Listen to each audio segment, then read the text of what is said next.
Steve job जब Harvard university में speech दे रहे थे तो उन्होंने अपने सक्सेस के पीछे 3 कहानियां बताई। उनकी तीसरी कहानी डेथ के बारे में थी। वो जब 17 के थे तो उन्होंने एक कोट पढ़ी थी जिस कोट ने उनकी जिंदगी पूरी तरह से बदल कर रख दी।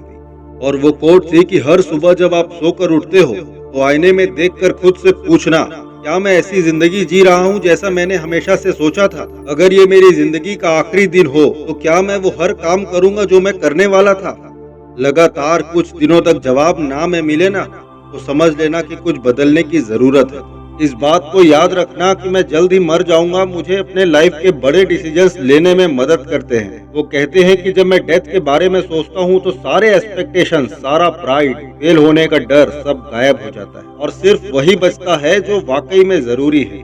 इस स्पीच से तकरीबन 1 साल पहले स्टीव को पता चला कि उन्हें कैंसर है।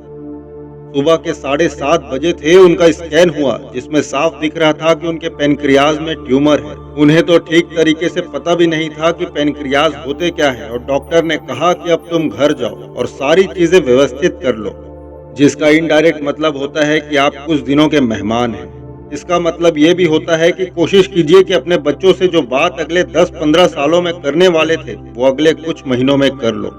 इसका मतलब ये भी होता है कि आप वो हर चीज कर लीजिए जिसके बाद आपके फैमिली को कम परेशानी हो। सौभाग्यवश उनकी सर्जरी हुई और वो ठीक हो गए।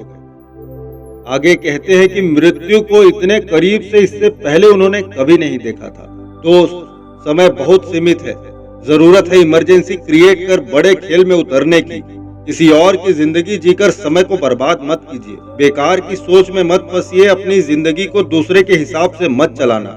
औरों के विचारों के शोर में अपने अंदर की आवाज को, अपने इंट्यूशन को कभी डूबने मत देना। आशा करता हूं कि स्टीव जॉब द्वारा हार्वर्ड यूनिवर्सिटी में दिए गए इस स्पीच से आपकी जिंदगी में एक बड़ा बदलाव आएगा। जय हिंद, जय भारत।